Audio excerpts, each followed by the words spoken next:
In this video, I'm going to talk about the concept of lake turnover. I'm going to talk about what it is and also how the parameters of dissolved oxygen and temperature are related to it.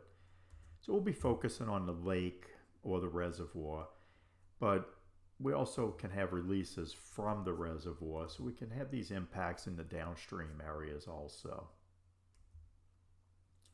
There are processes which affect the dissolved oxygen in lakes, or that cause this degradation of oxygen to occur in lakes. And it's the decomposition of dead plants, animals, and microorganisms. You can have waste products from organisms that live in the lake, but also animals that live on the land that can be transported into the lake during floods. You can have leaves, twigs, plant debris that falls directly into the lake, but that can also be moved into the lake during floods. So now that you have an understanding of what causes this dissolved oxygen to degrade in lakes, we also need to look at what would cause it to increase. One of the main factors is this oxygen that comes in from the surface. So if that's allowed to mix throughout the entire water column, then we would expect to see good dissolved oxygen levels throughout the entire depth of the lake. But let's look at what happens during certain times of the year. We wanted to start in September. So we've been through this long, hot summer in September. So we can start out by looking at the temperature of the lake.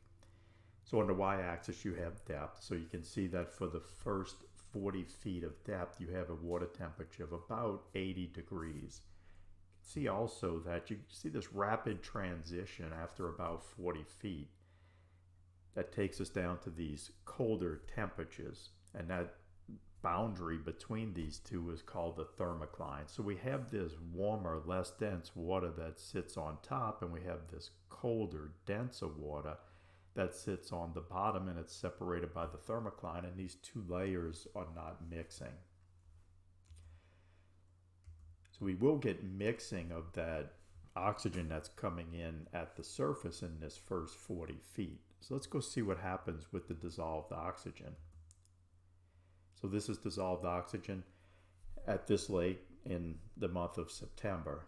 And you can see for the first 40 feet, we have relatively good dissolved oxygen levels of about 8 milligrams per liter. But once you get to 40 feet, at that thermocline, it rapidly transitions down to not so good DO. In fact, some of these measurements are looking like that they may be 0 milligrams per liter.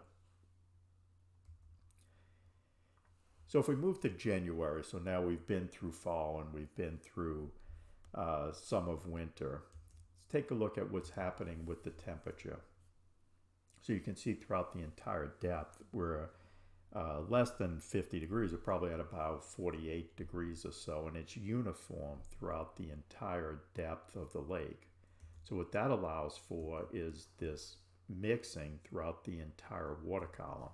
So then if we go and look at the dissolved oxygen levels, we have good dissolved oxygen all the way from the surface all the way down to the 160 foot of depth of about 10 milligrams per liter.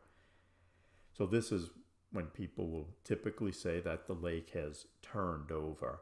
I tend to think of it more so as being that the lake is just no longer stratified. So hey, if you found this video to be helpful, like it. It'll be shared with other individuals, and I appreciate you watching this one.